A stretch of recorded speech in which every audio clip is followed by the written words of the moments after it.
homem de Miranda olha com amor o grande Pantanal. Esta é a nação linda dos Terenas e dos Kaiowás. Mato Grosso é isso, trato de beleza, alma do Brasil. Siriema triste canta a eternidade sob o céu anil.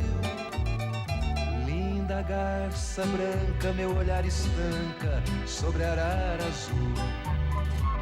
Olho para os rios, sei que ali navegam muitos surubins.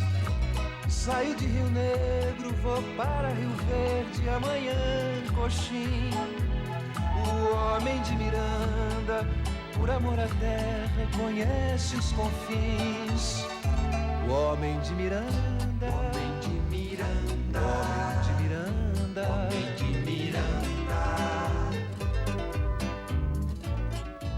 Em 1928, lá em Miranda, numa casa de esquina, na rua Afonso Pena, bem ao lado da estação, e tanto significou depois para a nossa vida, nascia o meu pai, sendo ali criado, tendo ele passado a sua infância e tendo estudado a escola primária. Meu avô ali naquela casa, na esquina, montou uma loja, uma pequena loja onde se vendia de tudo, chamada Casa das Novidades, e com essa pequena lojinha ele criou os filhos.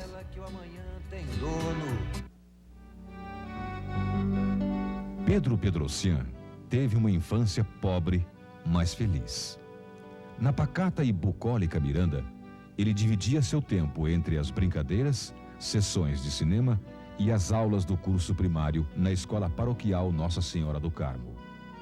O mundo lhe chegava aos olhos pelas novidades que o último vagão do trem da Noroeste trazia, os almanaques e os gibis com as aventuras dos super-heróis da época.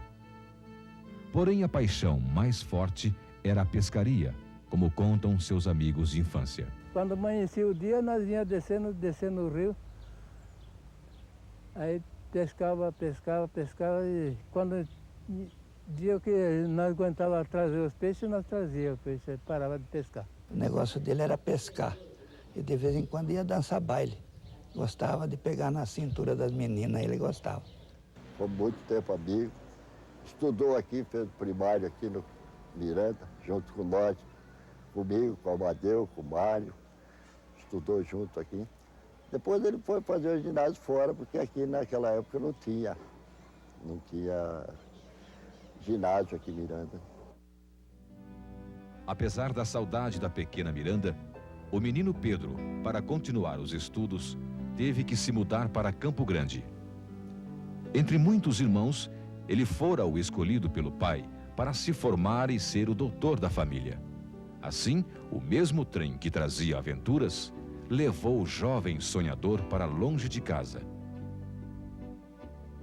As dificuldades eram muitas. Era preciso economizar. Eu lembro e gosto quando eu estou com ele na fazenda, sentado na varanda, então ele começa a contar das dificuldades dele de infância, do tempo de estudante. E ele conta sempre de que o vovô João mandava para ele um saco de bala e mandava um saco de bala para o tio Zé também. Então era um saco de bala só, né? Então eles quebravam em 4 pedacinhos e toda noite eles chupavam um pedaço. Isso dá um orgulho danado dele.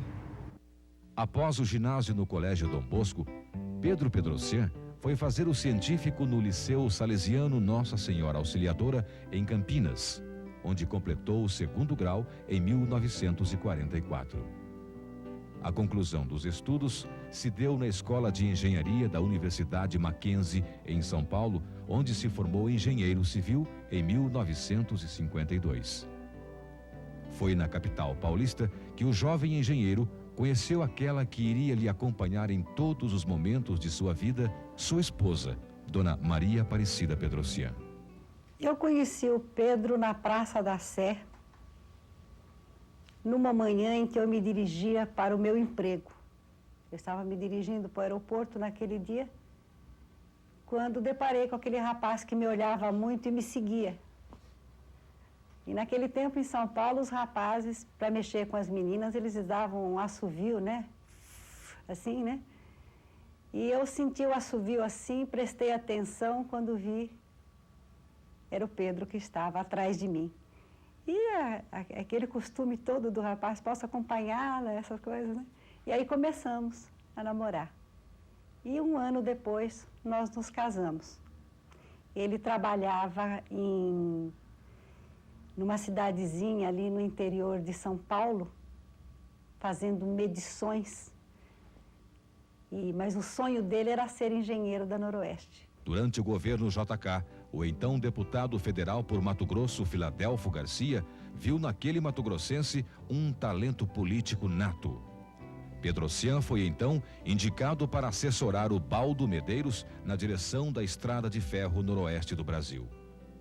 Quando Jânio Quadros assumiu a presidência da República, Pedro Pedrocian se transferiu para o Rio de Janeiro para trabalhar na rede ferroviária federal. Após a renúncia de Jânio, Filadelfo Garcia voltou a orientar o seu destino político. O Tancredo acompanhando a aprovação da minha lei, aquela coisa do meu contato com os ferroviários, aquela coisa toda. Aí eu pedi a ele a indicação do Pedrocian para diretor da Noroeste do Brasil, diretor-presidente da Noroeste do Brasil.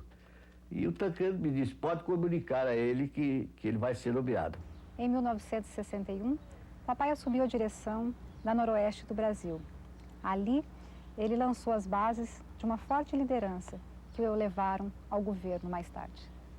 Em sua gestão na Noroeste do Brasil, Pedro Pedrocian implantou um conceito novo de administração, reformulando a empresa e dando ênfase a um bom relacionamento entre funcionários e diretoria. A sua preocupação com a saúde o levou a construir um hospital para ferroviários em Miranda. Começava a surgir aí a marca pessoal de um homem empreendedor. Seu sucesso na Noroeste leva Filadelfo Garcia a indicá-lo como candidato ao governo de Mato Grosso pela coligação PTB-PSD, como forma de quebrar a hegemonia das velhas oligarquias que dominavam o Estado, representadas pela UDN. E ele foi lançado e fez a campanha, enfrentando o poderoso Lúdio Coelho já naquela ocasião. E o Lúdio, então, da UDN, escrevia em todas as porteiras de Mato Grosso, para governador Lúdio Coelho, para governador Lúdio Coelho. E veio o Pedrocian e nós acrescentamos, se boi votasse, se boi votasse. Bom, a primeira campanha, doutor Pedro, foi uma campanha sensacional. Era a campanha do Tostão contra o Milhão. Eles tinham todos os recursos, 200 aviões que apoiavam, então, o seu adversário. O nosso time cabia dentro de um Volkswagen. Não precisava mais do que isso para levar aquele grupo, mas era um grupo de guerreiros e, evidentemente, que fez com que nós tivéssemos aquela vitória memorável e sensacional e provou mais uma vez que o grande homem voto do Estado é o doutor Pedro. Em 1966, ele se elegeu governador do então Mato Grosso com a maior votação da história desse estado. Ele lançou o novo Mato Grosso e o projetou para o resto do país. Pedro Pedrocian enfrentou toda a espécie de resistência tradicionalista e importou jovens técnicos dos estados mais desenvolvidos, colocando-lhes o desafio de, pela primeira vez na história do estado, pensar um efetivo programa plurianual de governo. Eu me lembro que em Cuiabá nós íamos todos os domingos passear, ele com toda a família. Nós passávamos na rua principal e o povo, como sabia que a gente passava por ali, né, na saída do palácio, eles ficavam nas calçadas aplaudindo a gente. E eu me lembro também que nós fomos, desses passeios, nós fomos a Santo Antônio do Levergé. E chegando lá tinha uma moça muito bonita que tinha feito uma música para ele. Pedrocian, não temos luz, não temos água, ó Levergé, abandonada. Cuiabá era uma cidade tão decadente que o esgoto das casas saía na rua. Então, os primeiros esgotos que foram colocados ali foi iniciado com o governo do Pedro, que começou a rasgar as ruas todinhas e colocar esgoto e começou a botar água tratada. Pedrocian imprimiu um ritmo forte de realizações. Cria 2 universidades, uma em Campo Grande e outra em Cuiabá, centros educacionais. escolas normais para a formação de professoras. Pedrocian expande a malha rodoviária. A preocupação com os índios levou a demarcar as reservas indígenas. Essa visita à aldeia dos Bororos e dos Chavantes foi para mim excepcional, porque eu senti o calor humano de uma raça quase que primitiva. Ele foi ali aclamado e foi coroado cacique na ocasião. Eu, em criança, a imagem que me ficou foi só esse calor humano, foi só essa paixão pelo chefe grande. Depois, já mais moça, eu vinha saber que isso foi um gesto em retribuição ao trabalho de demarcação de terras há tanto tempo pleiteada pelos índios. Na área da saúde, constrói, amplia e reforma diversos hospitais. Entrega aos corumbaenses e aos campograndenses estações de tratamento de água. Benefício estendido a diversas cidades do estado. Na habitação, núcleos habitacionais nas cidades de maior densidade populacional. Instala usinas térmicas e hidrelétricas e linhas de transmissão para todo o estado. Incentiva a melhoria dos rebanhos. Constrói o Corpo de Bombeiros de Campo Grande, além de estádios e conjuntos esportivos. E nós pudemos sair daquele governo vitoriosos, com o dever cumprido. O Pedro saiu muito feliz nos braços do povo e isso gerou aquele mito de que o Pedro, que proporcionou ao Pedro voltar ao governo 10 anos depois. Com a divisão do Estado em 1977, é cogitado para voltar ao governo. Mas, por ter sido alvo de calúnias, os militares nomeiam Arri Amorim para governador. Pelas falsas acusações das velhas oligarquias, Pedro Pedrocian toma uma decisão. Submete-se ao julgamento popular. Em 1978, desafia seus detratores e se lança ao Senado, pedindo seu julgamento nas urnas, num plebiscito da sua honra e dignidade. A vitória de Pedrocian é consagradora. A resposta do povo através de uma votação expressiva o leva em 1979 ao Senado Federal. No Congresso Nacional, Pedrocian luta por verbas para desenvolver o novo estado. Até que em 1980, com a saída de Marcelo Miranda, que sucedera a Arri Amorim, ele é chamado para governar o Mato Grosso do Sul. Em 1980, ele assumiu como terceiro governador do Mato Grosso do Sul, renunciando a 6 anos de mandato pelo Senado, trocando por 2 anos de governo no Mato Grosso do Sul, para assim consolidar a implantação do novo estado. Pedro Pedrocian promoveu a pacificação política no novo estado e desenvolveu um programa de obras capaz de assegurar, em apenas 2 anos, a infraestrutura básica para a consolidação socioeconômica do estado. Optando pela regionalização do desenvolvimento, implantou os projetos Apaporé, Guairaporã, a Rodovia da Soja, a Rodovia da Integração e o Parque dos Poderes, para reunir em um só local toda a administração estadual. Todo o estado é um marco da sua administração. O Parque dos Poderes é motivo de orgulho para todos nós, sul-mato-grossenses. Um centro administrativo implantado dentro de um cerrado. Preocupado com o meio ambiente, Pedrocian proibiu a instalação de indústrias no Pantanal. Encerrado o mandato em 1983, Pedrocian mais uma vez se retira temporariamente da vida pública. Mas no decorrer da década de 80, os problemas do estado se agravaram e seu nome voltou a ser cogitado para concorrer ao governo em 1990. Liderando a frente de oposições, Pedrocian é aclamado em todos os cantos do estado, contagiando o eleitorado, que via em seu nome a esperança de dias melhores para Mato Grosso do Sul. Com mais de 50% do eleitorado a seu favor, ganha as eleições de 90 já no primeiro turno. Em 1990, ele volta novamente consagrado pelo voto popular, consegue se eleger pela maioria absoluta dos votos já no primeiro turno e faz decididamente o seu maior governo, o seu melhor governo. E posso dizer tranquilamente que é a melhor administração do Brasil.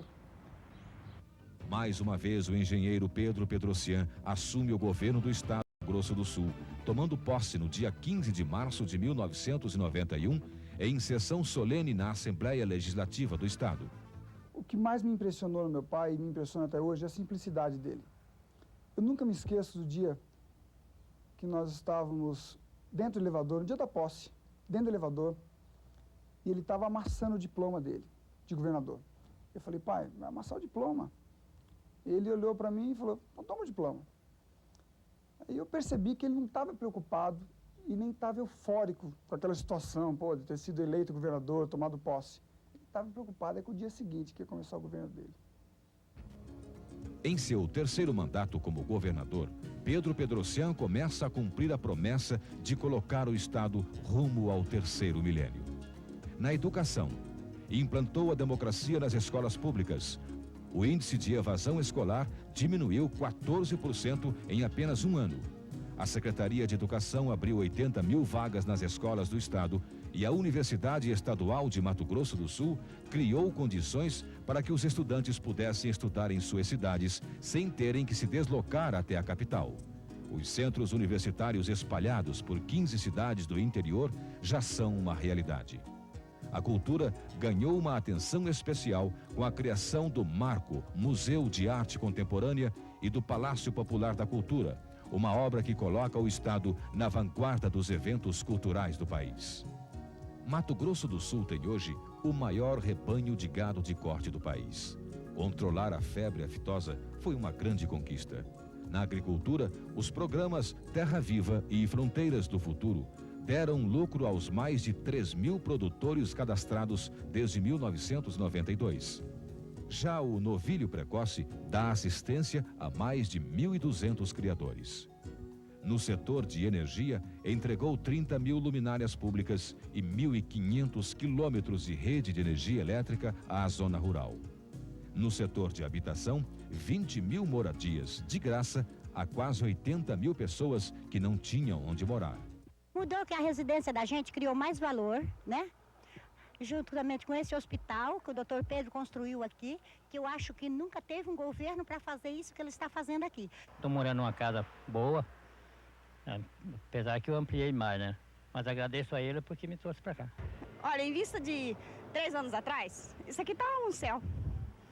Na saúde, sua maior realização é, sem dúvida, a construção do Hospital Rosa Pedrocian.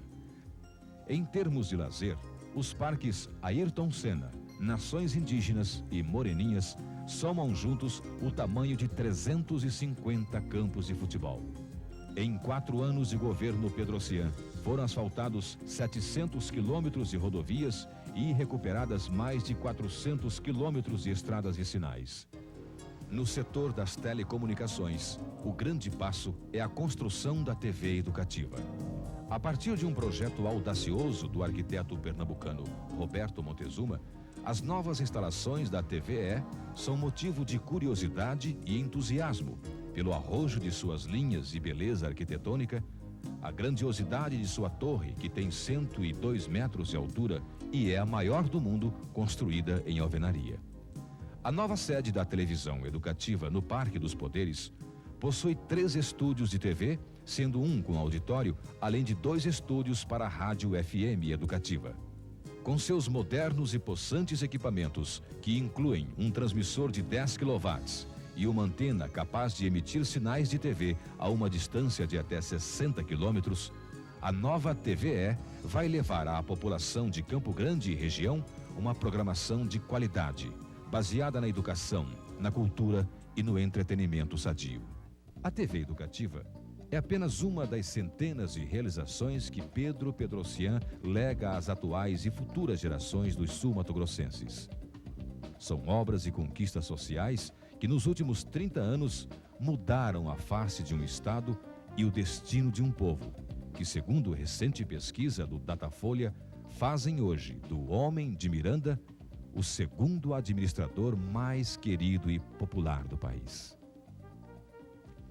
O papai costuma dizer que isso aqui é um paraíso, é um pequeno oásis nesse Brasil tão difícil, tão doloroso para toda essa população.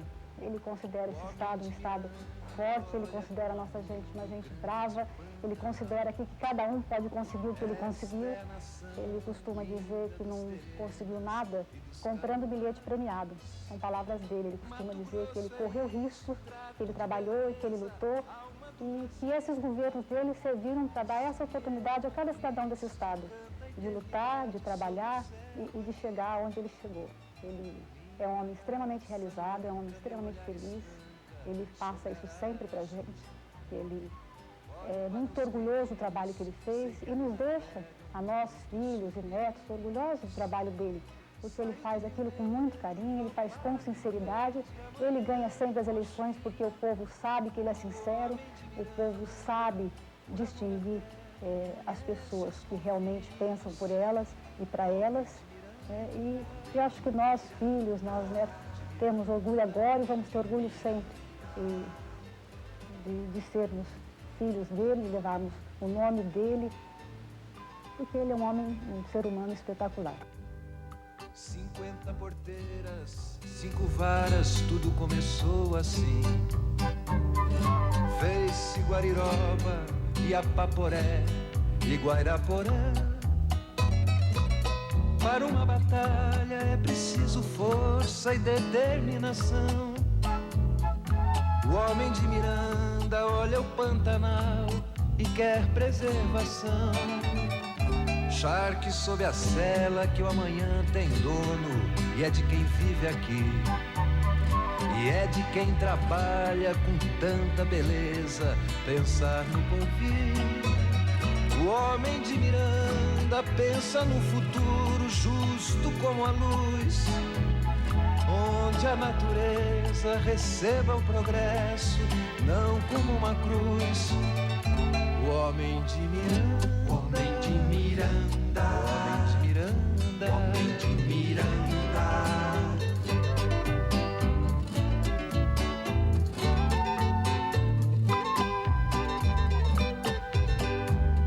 50 porteiras, 5 varas, tudo começou assim.